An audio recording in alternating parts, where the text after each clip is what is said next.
Hello, friends.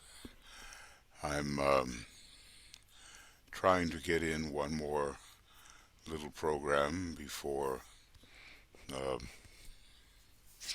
it will be too late to continue working on this. We have finished program 17, Telepathy and the Etheric Vehicle, video commentary, and we went up to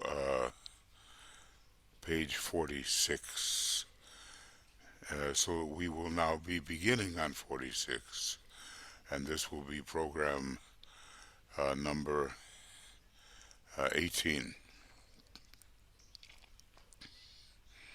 I'm doing my best to keep the throat and the voice in a reasonable condition so it doesn't sound like one of those days that I pushed ahead with no voice at all.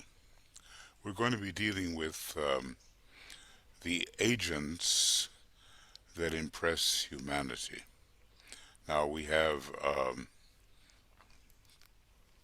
in the previous program, it was all about impressing the new group of, it was all about impressing the hierarchy. Um,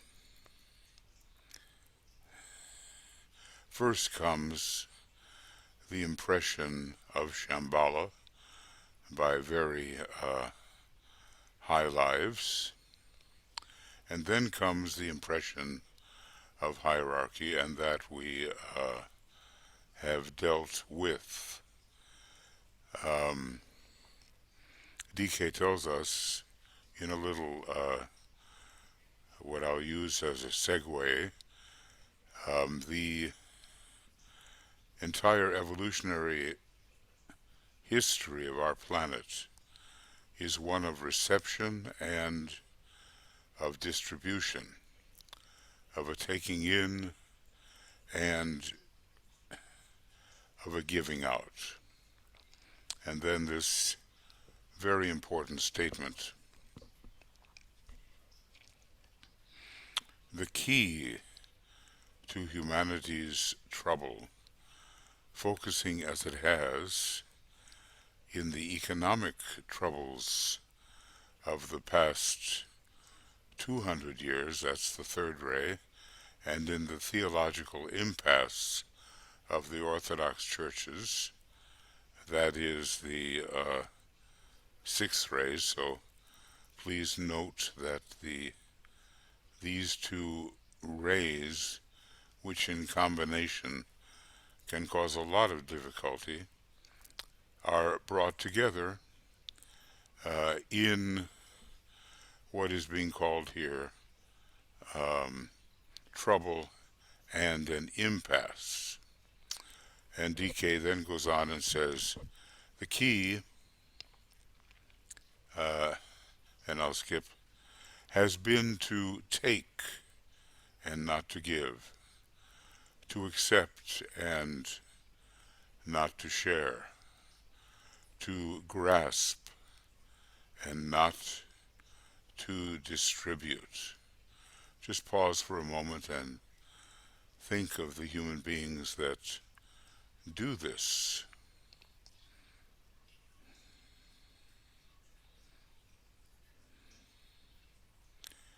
They care for their own lower personality, for their own, in psychology we usually call it the lower ego. They care for what is in their hands, and they do not share.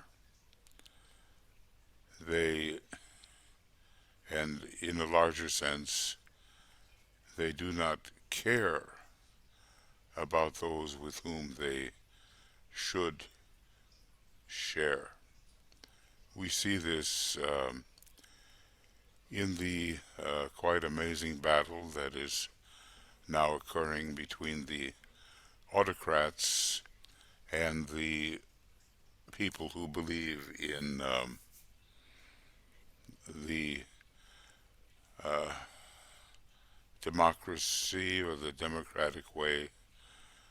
Um, that has nothing to do particularly with the Democratic Party, although they, in the United States at least, they do seem to represent that um, sharing state of mind and a broader care for the welfare of those who are not like themselves in terms of culture and racial coloring and so forth. Well, DK says that if you take and do not give, if you accept and uh, do not share, if you grasp and do not distribute, then this is the breaking of the law, which has placed humanity in the position of guilt. And we might say that when there is guilt of this kind, it has to be expiated. It has to be worked through. Um, we cannot go looking for a savior to um, take upon him as the old scapegoat all of our guilt and drive the scapegoat into the wilderness. No, that is a naive position.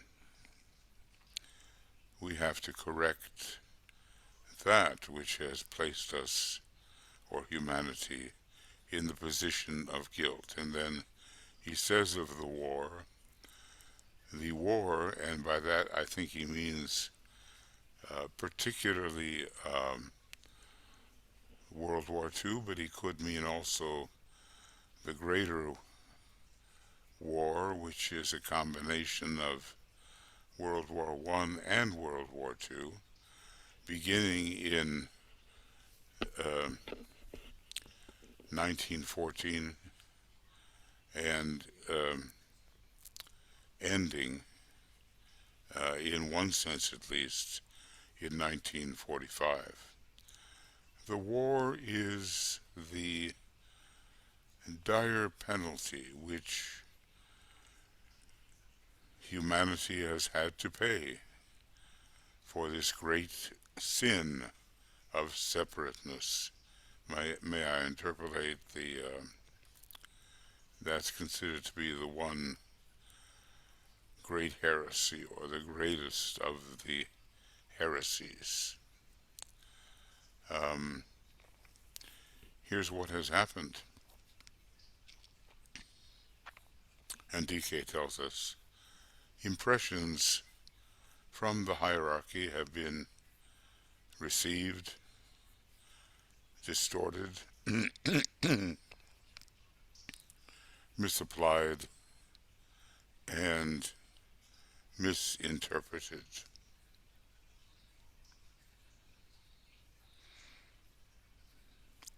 And the task of the new group of world servers is to offset this evil. But so obviously DK is saying that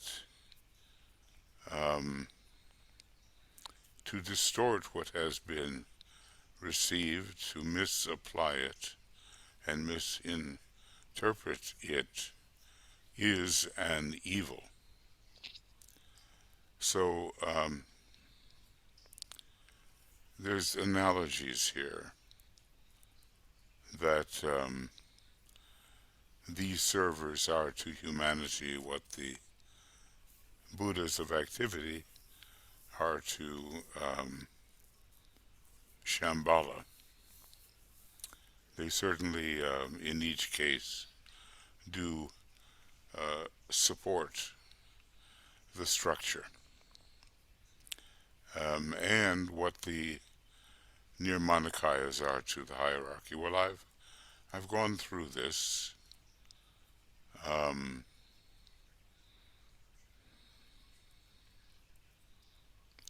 and now we,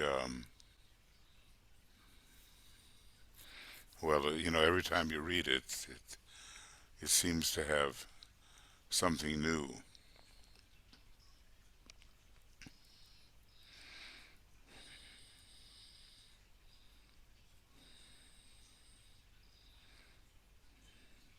And the different aspects of divinity are here represented.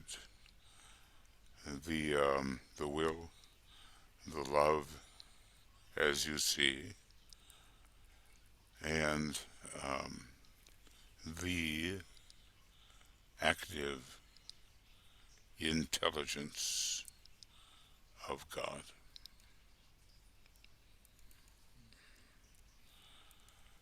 So that took us to the end of program 17.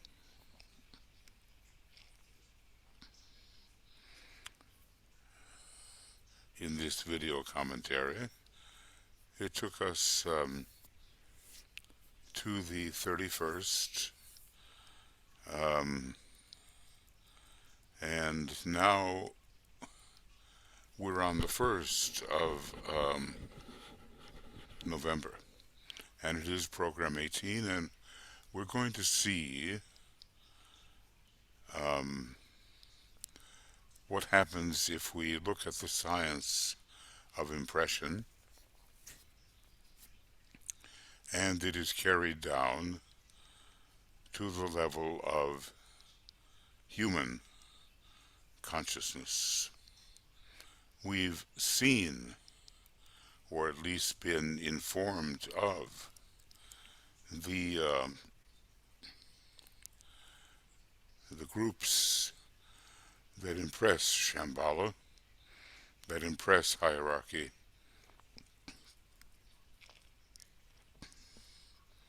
and now we have humanity. It's going to be a lot closer to home, and we may recognize the impressors more readily than Nirmanakayas and Assyrian influences and constellational influences and so forth. So who is it?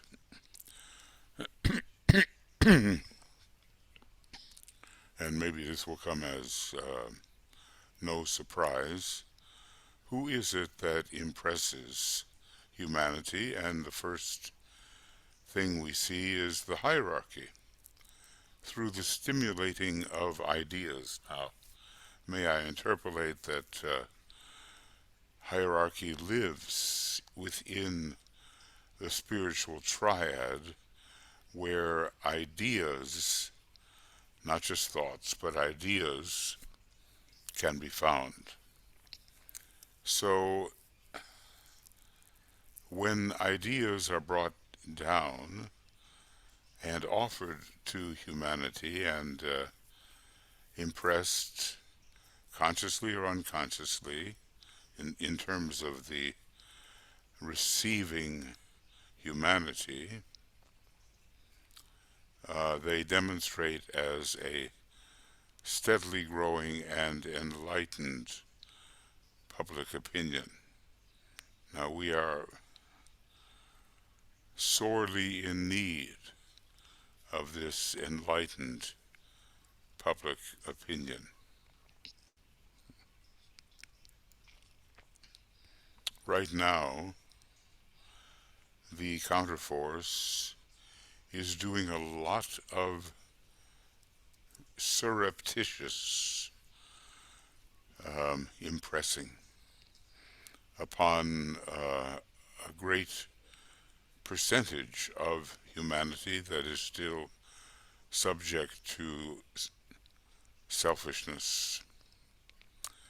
And the results could be devastating and ruinous to hierarchies experiment with democracy.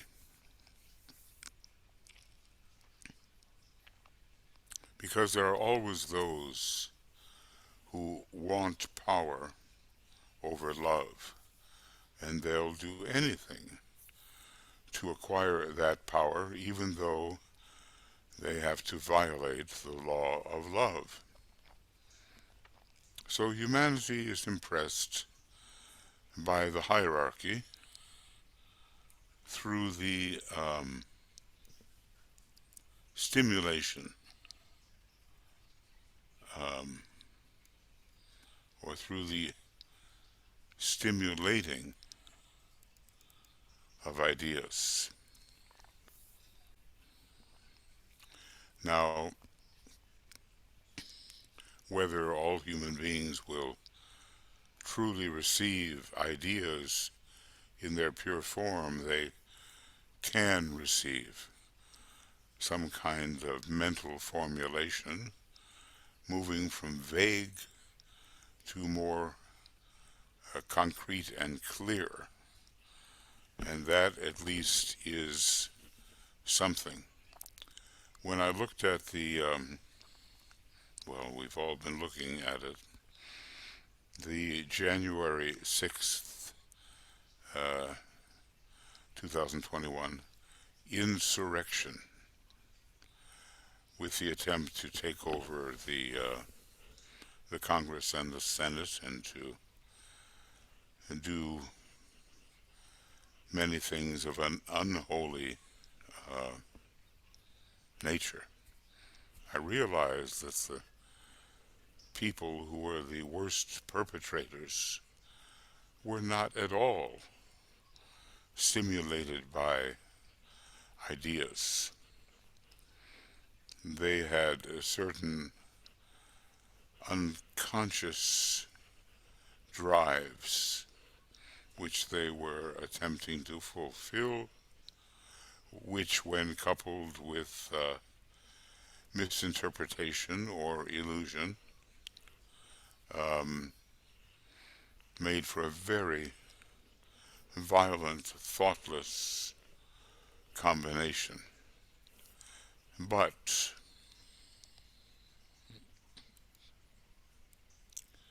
let's just say that as we move along,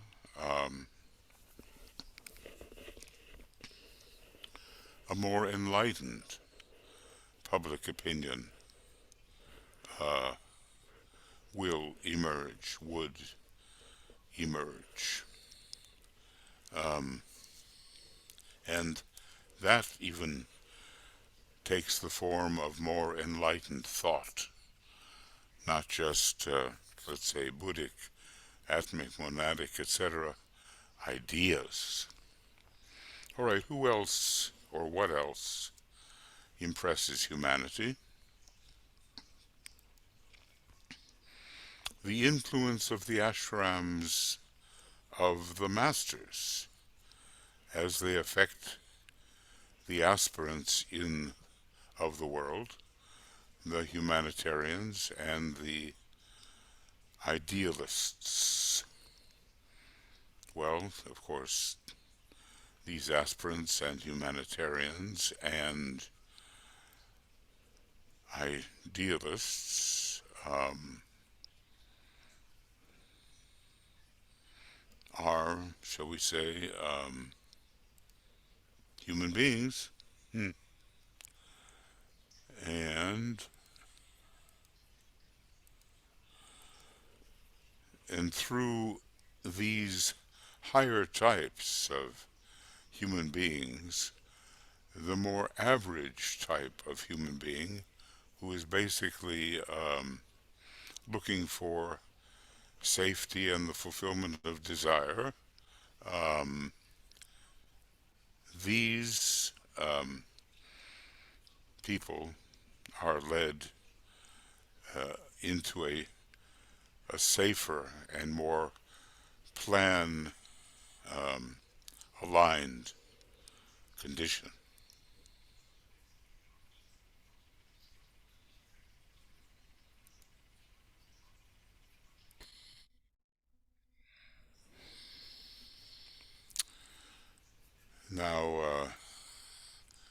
The next sentence from the Tibetan is important. And let's realize that just the way every impressing agent or point of tension is higher than the recipient that it impresses. I mean, just take a look at those ones impressing Shambhala and even the hierarchy. They are very high, higher than either Shambhala or the hierarchy. So it is here. These, I suppose it's going to be Ashrams. The Ashrams are somehow,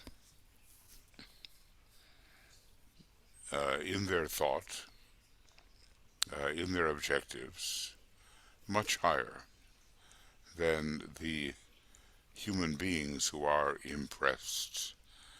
So let's look at this, as the Tibetan says, these impressing agencies, being 7 in number, may I interpolate, because there are 7 major ray ashrams, okay, being 7 in number, and now going on with the Tibetan, constitute 7 different streams of impressing energy which affect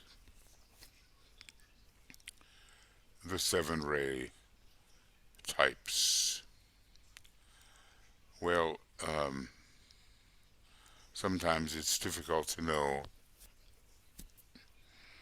which are the more important when it comes to the development of humanity. The astrological effects, which pertain generically to the 3rd ray, or the ray effects, which pertain particularly to the 2nd ray. What I've gathered from all this is because we're in a 2nd ray solar system, and our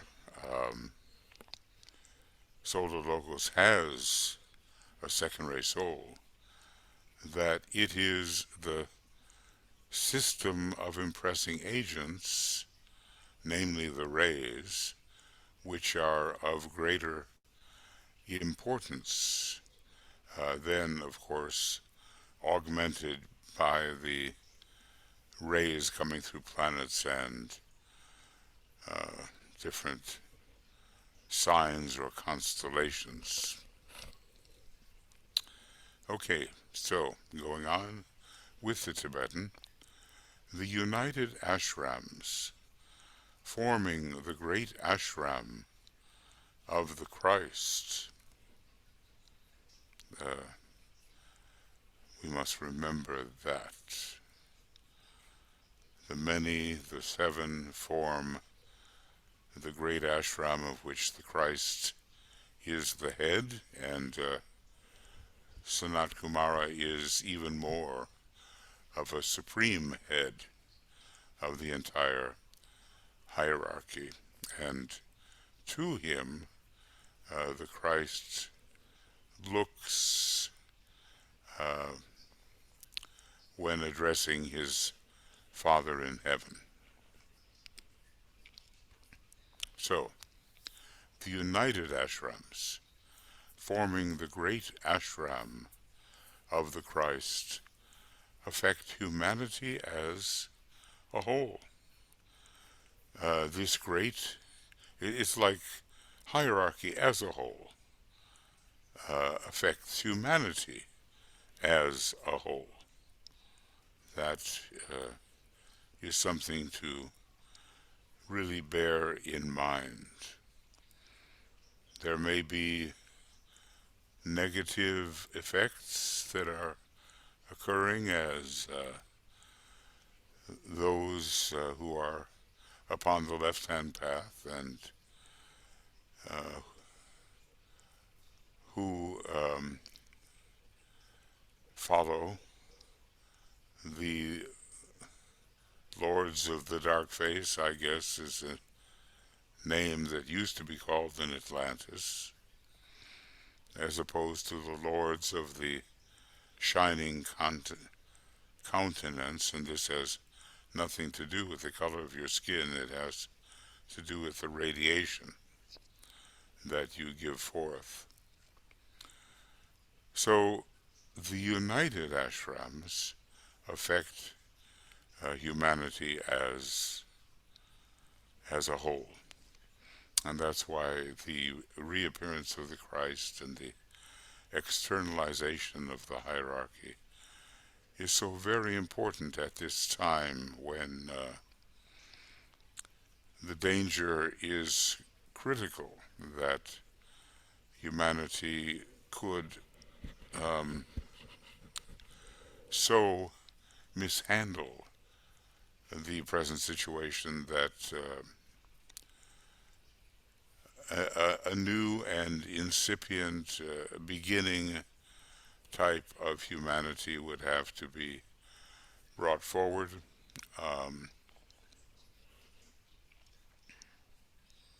and to see whether the kind of humanity that is needed by the divine plan could not be developed.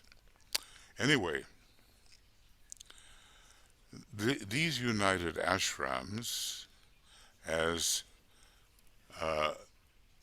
forming the great ashram of the Christ,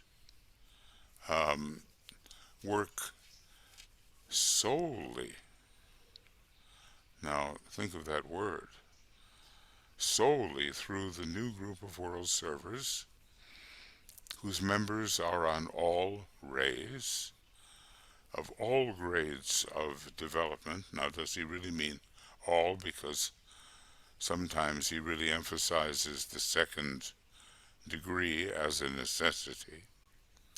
So, but anyway, what he's saying here is that the great united ashram works solely through the new group of world servers whose members are on all the rays of all grades of development. Well, if he uses the idea of the new group of world servers in a looser form than he sometimes does, then he can say that. And, says the Tibetan, who work in all the various departments of human living and enterprise. So it's trying to give, this text is trying to give an idea of the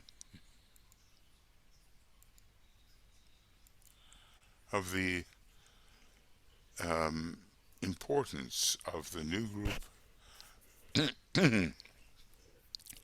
of world servers to the hierarchy, and the breadth of the new group of world servers. Now, members of the new group of world servers were said to, or advised to, look out for those who were taking the first initiation, or had taken it, or were even taking the second initiation. So it implies, at least in some references, a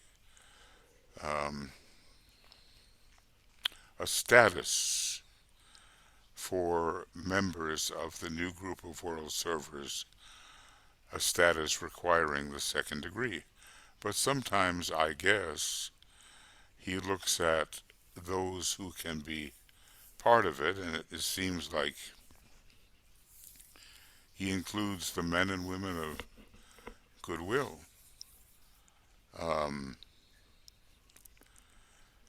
So these men and women of goodwill may not even have taken the first initiation. So keep in mind his use of words and whether he's speaking strictly or speaking in a manner that is more loose. Okay, so what do we have so far? Impression of humanity by the hierarchy, and impression of aspects of humanity by the influence of the masters,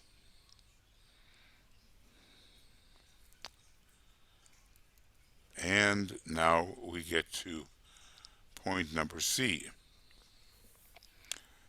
And he tells us that the activity of the new group of world servers, about which I have already written in my various pamphlets.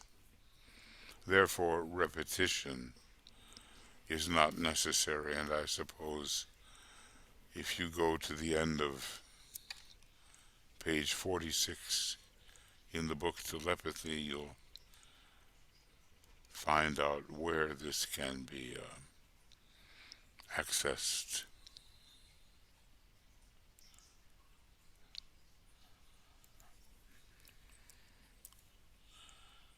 And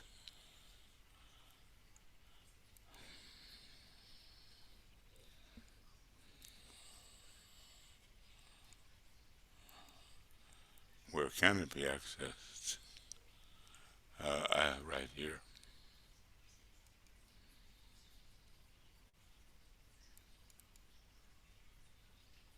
Yeah, he tells us that there's 130 pages, apparently, in a treatise on the Seven Rays, Volume 2, that pertain to the new group of world servers, and in the White Magic book, another 35 pages. So he has already written extensively on the subject. And we have to honor that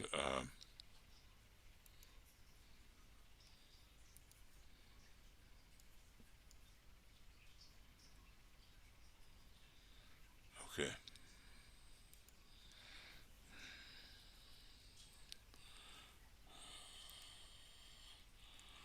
Hmm.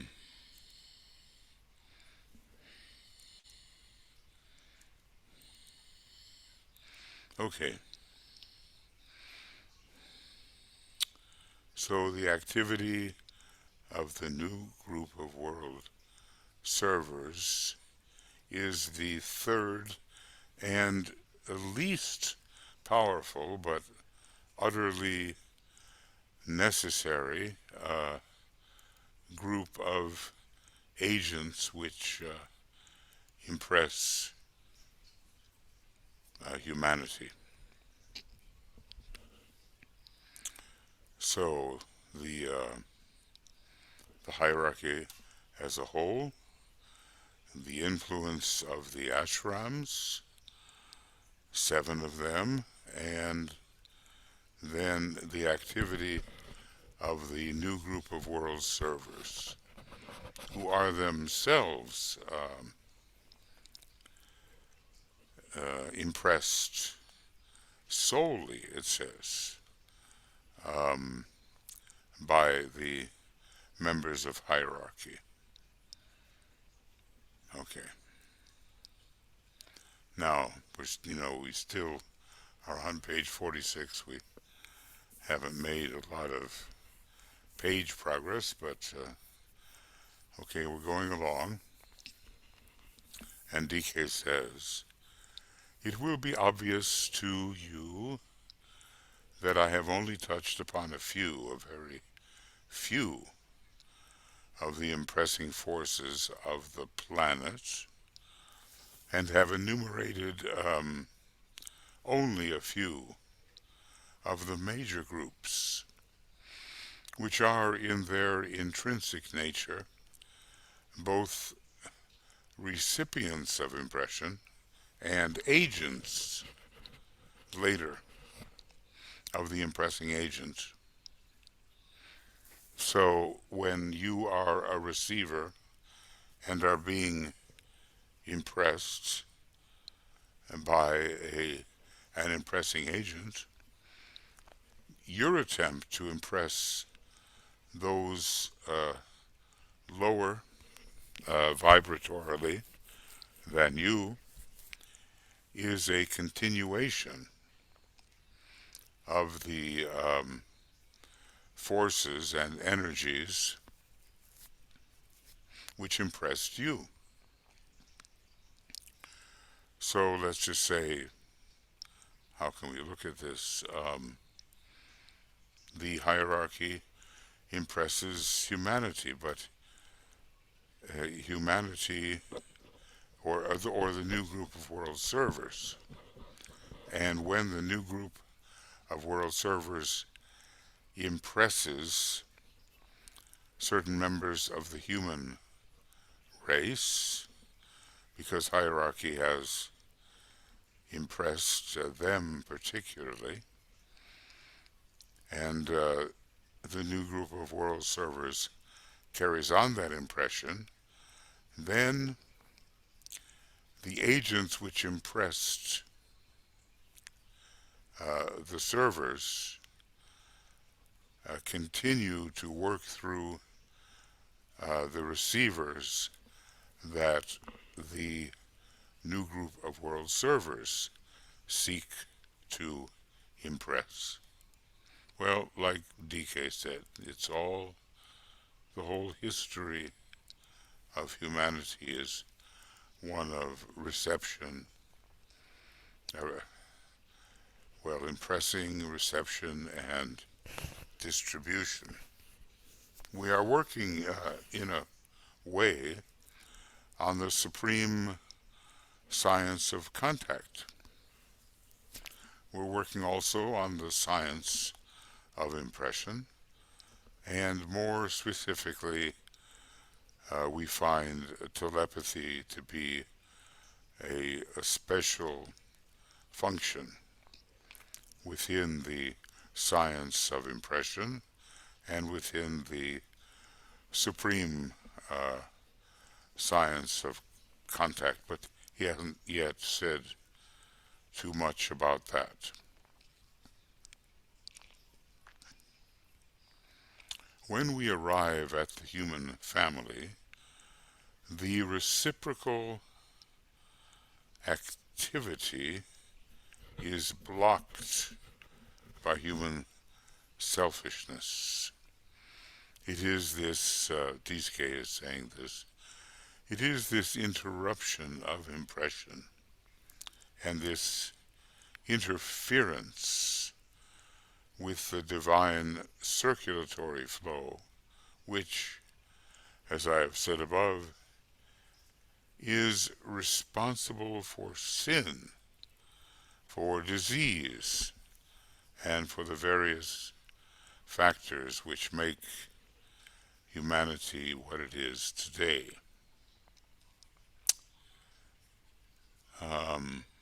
Anyway, this blocking of what humanity might otherwise be able to do because of its own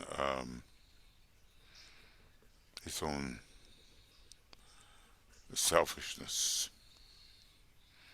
So I'm not sure if there's any particular color which is best. One of our course directors and teachers has given me the information about how to access more colors. I just haven't been able to do it quite yet. So it is this interruption of impression which cuts short the divine circulatory flow.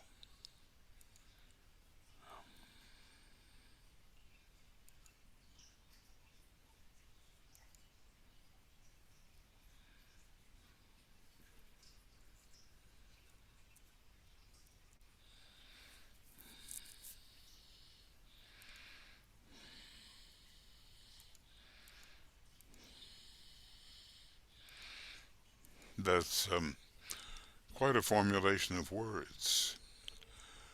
Divine circulatory flow. It bespeaks the smoothness with which energy is supposed to flow, and the kind of direction that it should take. If it were not captured or thwarted or bottled up, shall we say, by human selfishness. So DK goes on to say that when the free flow of divine energy, of divine interplay, and of spiritual purpose is re-established, now may I interpolate it, it must mean that it once was established, and the forces of restoration have now to be at work to reestablish the divine plan, which was once perhaps in a more healthy condition than at present. So, following DK here, that when the free flow of divine energy, of divine interplay, and of spiritual purpose is reestablished, then evil will disappear, and the will to good will become factual goodwill upon the outer physical plane. So you can see that we are really dealing with something that is crucial for the welfare of humanity. Then evil will disappear, and the will to good, which is the great archetype of goodwill, will descend to become factual goodwill upon the outer physical plane. But when you think of a man or a woman of good will, well, maybe we have not thought that so much is really behind that expression of goodwill. Every time we do our triangles work and we use the energy of goodwill, which is love in action, we may not realize the potencies that are behind that work.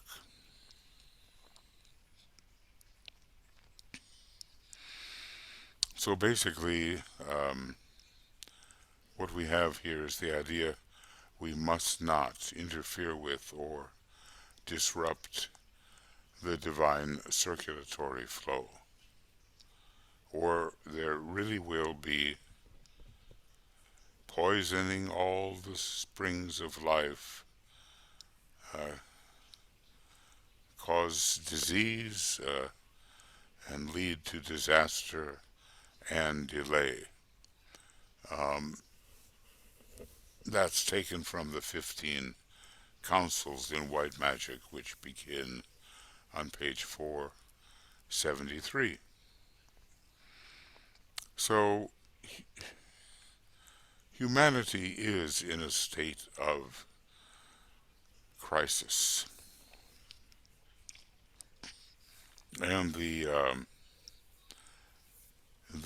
lodge which intends towards evil uh, realizes that it does not have all that long remaining in which to pervert humanity.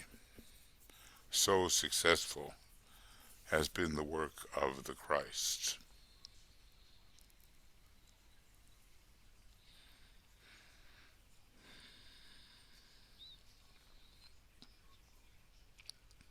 That divine interplay we're talking about here is a back and forth between the impressing agent and the receiver. And all of this somehow is done under the impression of the will or the will to good. And it results in a number of different salutary outcomes, beneficial outcomes, healthy outcomes.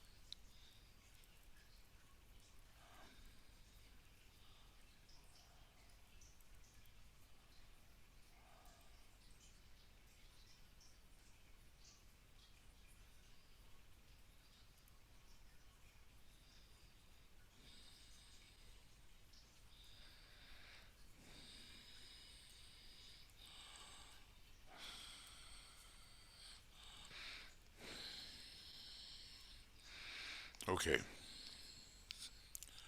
now DK goes on,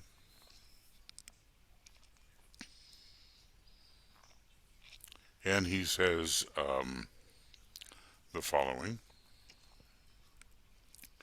In the statements given above, in connection with the three great planetary centers, you have the basis for the new and coming approach to divinity, which will be known under the expression invocative and evocative religion.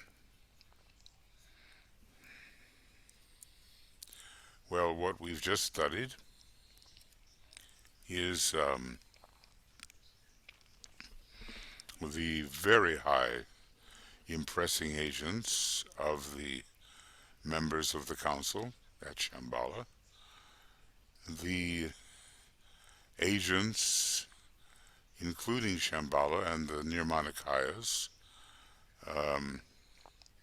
which impress hierarchy, and how hierarchy, following the divine will, impresses humanity with the emergence of many beneficial outcomes.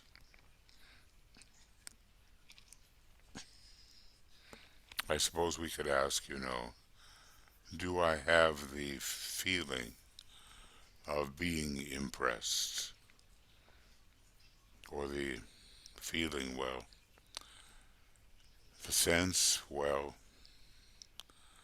the experience, perhaps, of being impressed.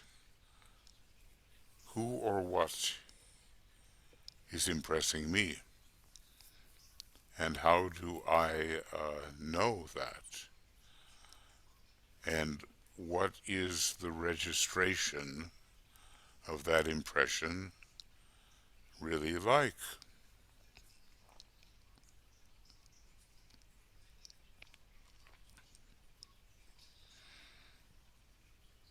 Now, these are important questions to anyone who develops that necessary sensitivity, which is required in all this telepathic and impressing work.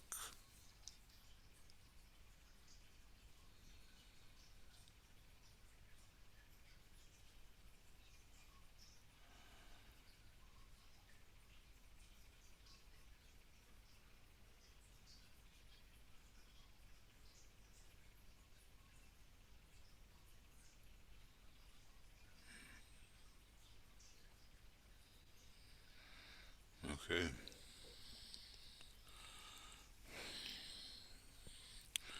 So, telepathy, the new science of impression, and the supreme science of contact. That's what we seem to be dealing with in this section. DK goes on to say, it is this new science, by science I suppose it means it has its own inviolable methodology. If you conform to the methodology, it works. Otherwise, it doesn't, because it's based upon factual knowledge. So in this new science of impression, which forms the subjective basis and the uniting element which binds together the entire realm of knowledge, of science and religion. It is this science of impression which does that. Kind of reminds one of the triple effect of the banner of peace in Agni Yoga. I think we have science, religion, philosophy.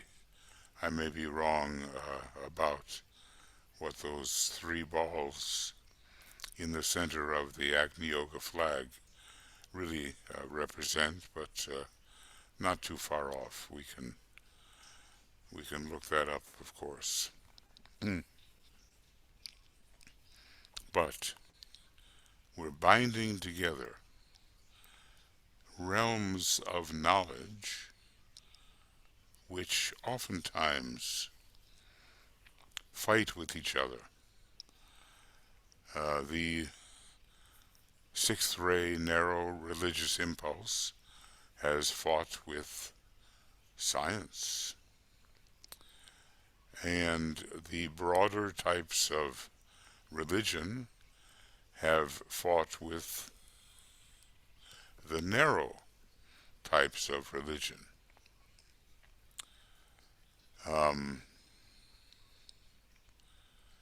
And of course, the poor seventh ray, which is the ray of magic, has received a bad report from the scientists and from the religionists. In other words, this is the way the sixth ray and the fifth ray have worked against the seventh ray.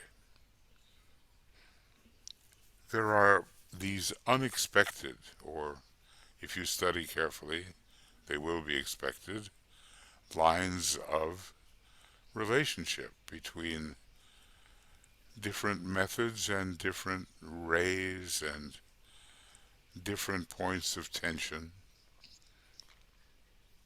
And you will begin to recognize the lines of connection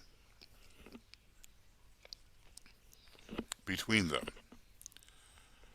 among them, and how those lines of connection are stratified, and how they are particularly active at certain times, which are cyclically indicated. Now, going on with TK, the fundamental ideas which underlie these great areas of human thought all emanate from intuitional levels. I suppose we have the pure reason of the intuitive plane and, well, the discovery of the one who wears the garment of God when the integration formula says, know me, not just the garment I wear, and the truer religion, all can arise from intuitional levels. So,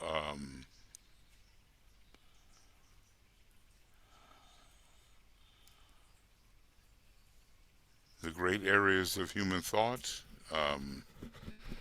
pretty well described by the 7 tendencies of the 7 Ashrams, but here DK defines them as 3: the entire realm of knowledge, of science, and of religion.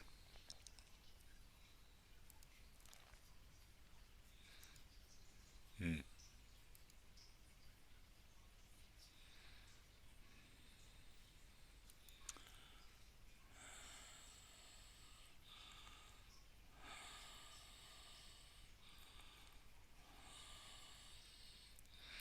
Yeah, I want to make that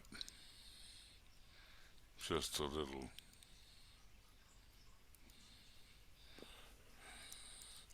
more related to intuition. Anyway, these fundamental ideas, they have to come from, in a way, no lower than the Buddhic plane if they are to be true ideas. So there is divine vision, is that it? We have a response to the 4 sounds, and we have some kind of service, and then number 5, from above, divine vision. Yes, a lot about healing is found on subplane number 6, counting from above. Now, what about these fundamental ideas? Emanating, at first from intuitional levels, even though they may be well described in the abstract mind and concretized even more so in the concrete mind. They finally condition human consciousness, says the Tibetan, evoking man's aspiration to penetrate deeper into the arcana of all wisdom, for which knowledge is the preparatory stage. Note, these fundamental ideas really are fundamental. They finally condition the human consciousness.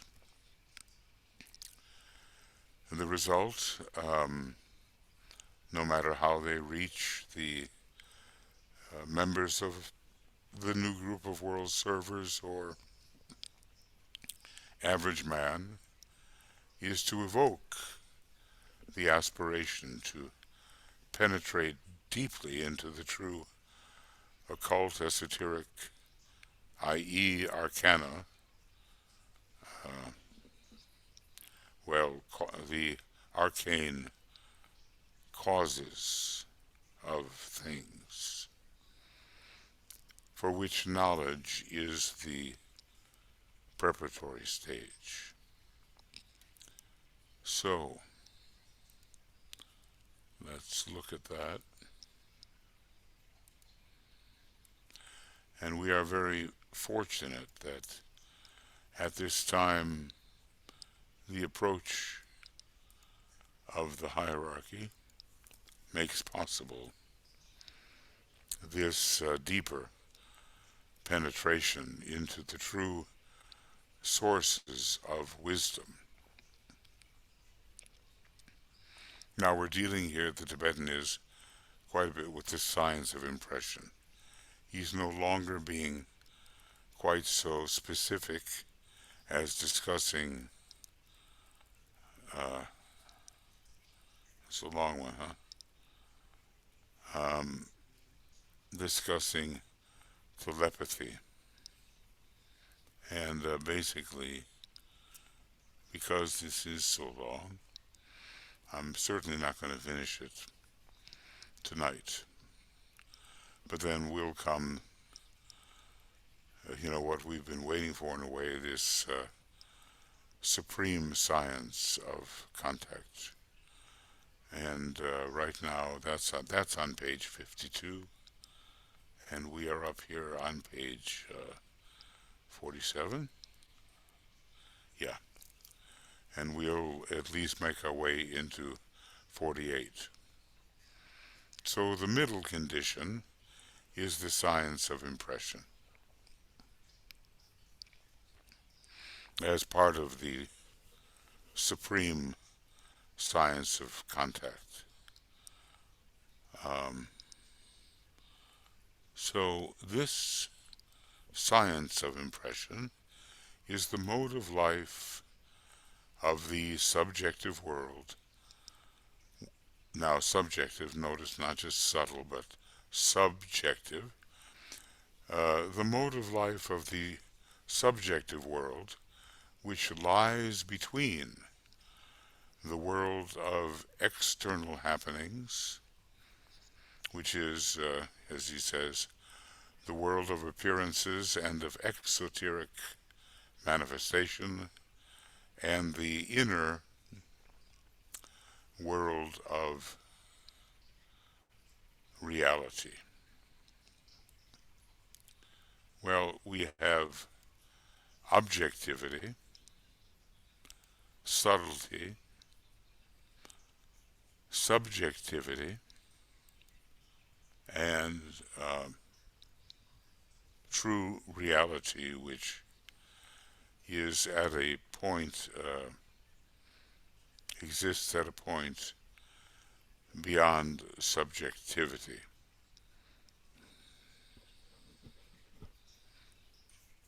The mode of life of the masters themselves as they focus their consciousness within the spiritual triad for the most part, some few making their way through the ascension to the monadic plane and the logoic plane, such as the Christ has done, such as the Buddha has done. I mean, if you think about the Buddha, having had a cosmic touch and basically touching an aspect of the cosmic mental plane, you suspect that surely he has gone beyond mere telepathy, and that the science of impression is utilized by him, and that he is somehow an expert in the phase of the supreme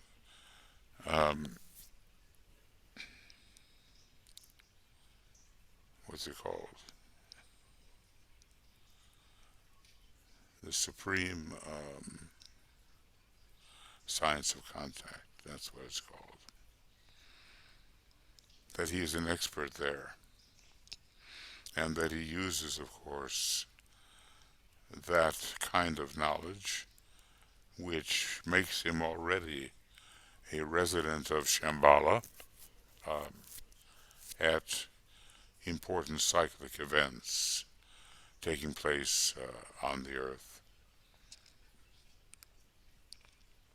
Okay. Now what else? Yes.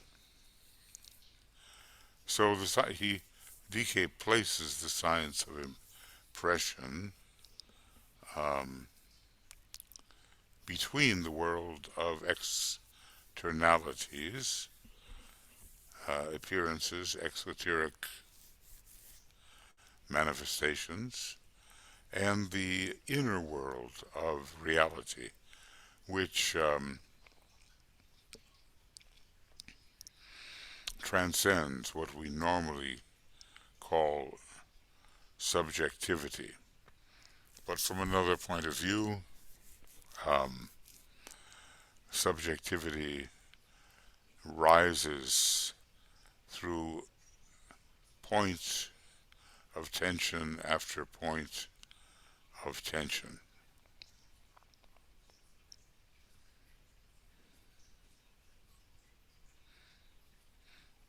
And there are just ever so many when we start thinking of galactic structure and galactic assemblages and families of galaxies and those kinds of things, which of course are beyond any ken that we can really have, except to maybe speculate that we know they exist. So the science of impression does have a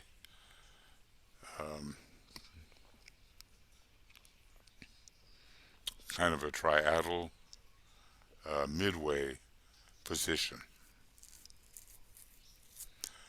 Now he says, DK goes on to say, this is a point which should be most carefully taken into the calculations of the occult investigators. Impressions are received and registered. They form the basis of reflection for those aspirants who are sensitive enough to their impact and wise enough to record carefully in consciousness their emanating source.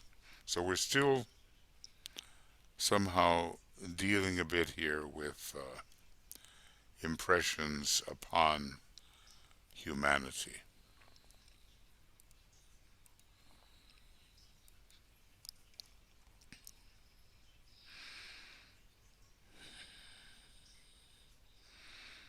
These impressions upon humanity form the basis of reflection for those aspirants who are sensitive enough to their impact and wise enough, to record them carefully so that there is some degree of precision regarding what the impression really brought.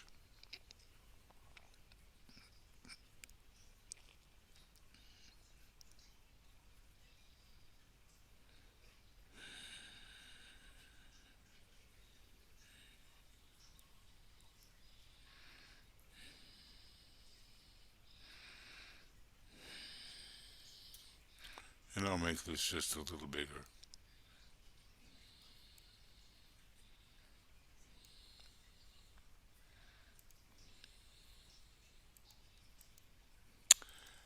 So then what do we do with those impressions after due practice?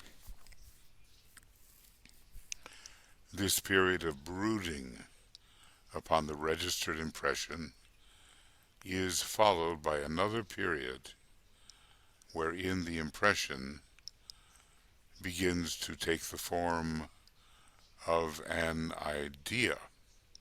Now, is he using that word in a loose sense, meaning a thought or a true idea?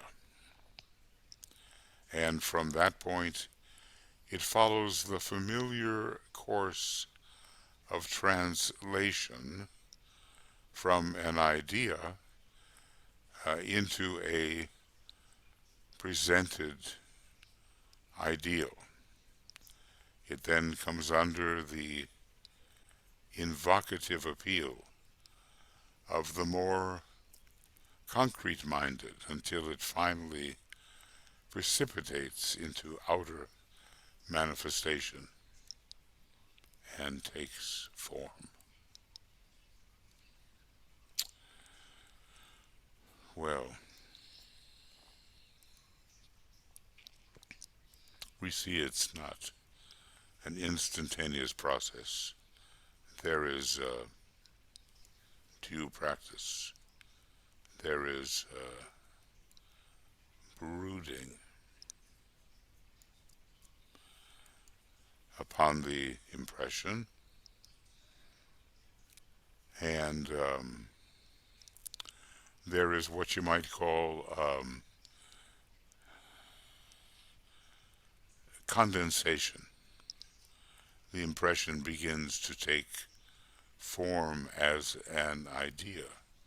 We might say begins to condense into, well,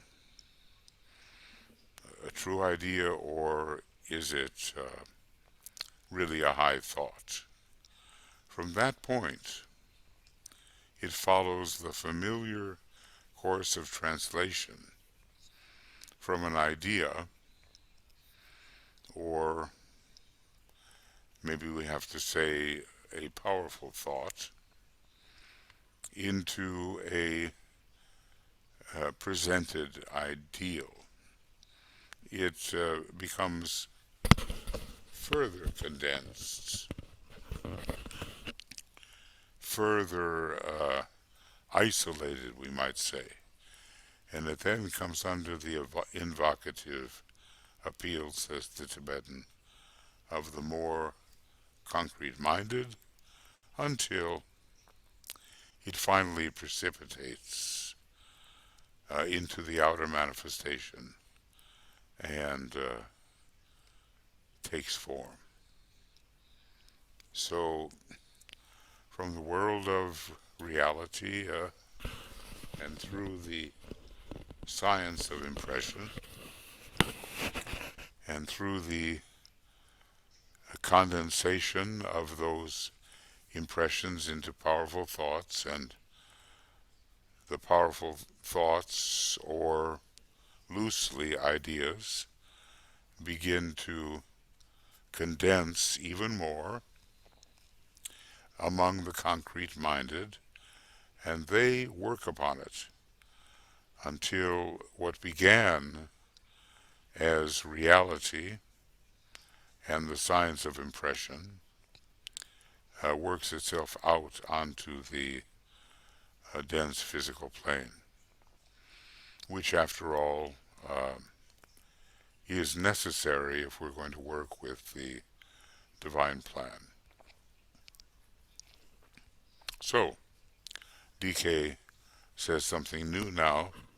He says, "You will see, therefore, that what I am doing is to take the student a step further into the world of reception and perception and point him to the more subtle contacts." Now, that doesn't mean the subtle body necessarily.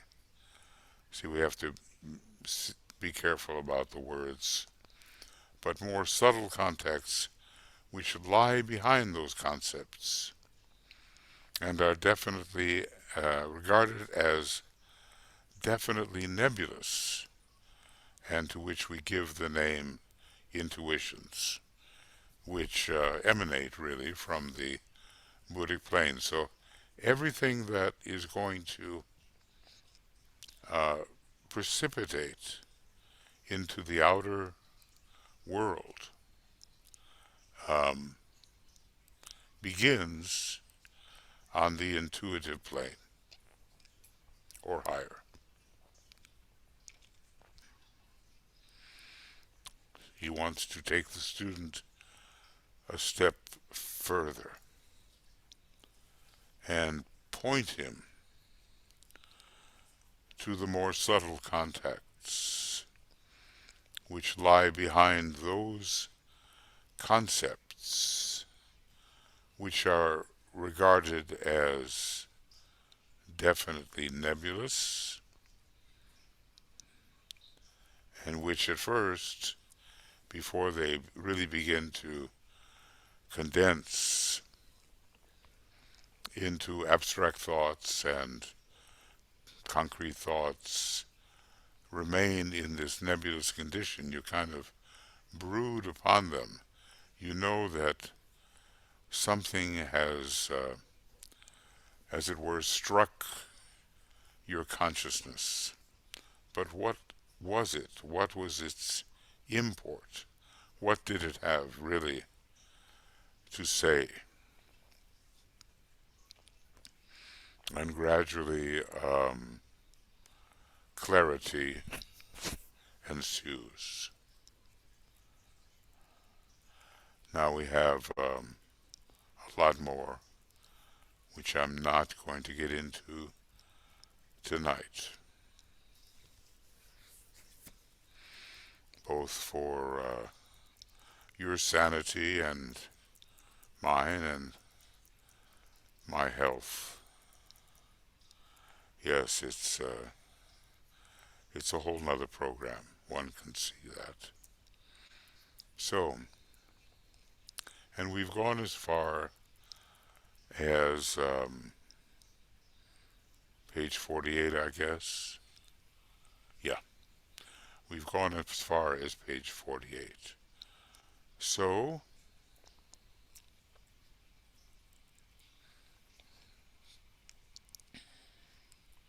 and we'll say this goes to 48, what we've been doing. Program number 18. And as long as I don't get my numbers all messed up, I will be guided by the communications team who seem to preserve greater objectivity about numbering than I do. So anyway, this was the end of 18. And basically, it went from 46 to 48.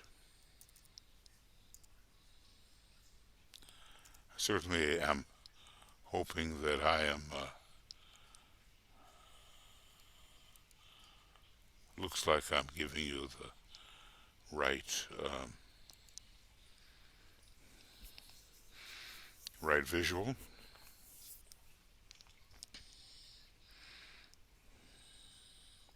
And this occurred largely on the 1st of November, and we will be beginning program 19 in Telepathy and the Etheric Vehicle, and probably, well, the safe way is to just say XX, and we will see. It will be beginning from page 48. So friends, that ought to be enough for a relatively short program. I don't have time or strength right now to move beyond that. But some of you are making a quite a systematic study of this. I hope that in my interpretations of what Master DK is saying and the links that I kind of provide, that you will gain additional light. That is my hope. And I also, there's so many things to check. I also keep hoping, is my microphone on? Is my photo running into the text, or is it not? And so forth. So, we all on the communications team, it's an important function these days. Um, Tui and I are part of that, of course, and BL and Joe and Michael Crow and Michael Stacy and other people who help us around conference time. They are attending now and then. Um, so we wish you as complete and useful an absorption of the material presented as may be possible to you, and possible under these circumstances. At different times of the day, the voice which disappeared suddenly because of injudicious use of a strong medicine seems to be returning. I have to, really hope that that is the case. Yeah, I'm learning a lot about the voice that I once knew when I was a teacher of singing long ago and of choir. I'm relearning some of those things. Uh, One thing I did learn at the National Music Camp where I spent 6 years, never have a cold milkshake before a choir concert. It's lethal. Anyway, reaching you the best I can. And Tuya does the same, and all of our helpers on the team, they are there oftentimes assisting. So here we go, and thank you for being here. Uh, if you get this far, okay? Talk to you soon. Stop the recording now.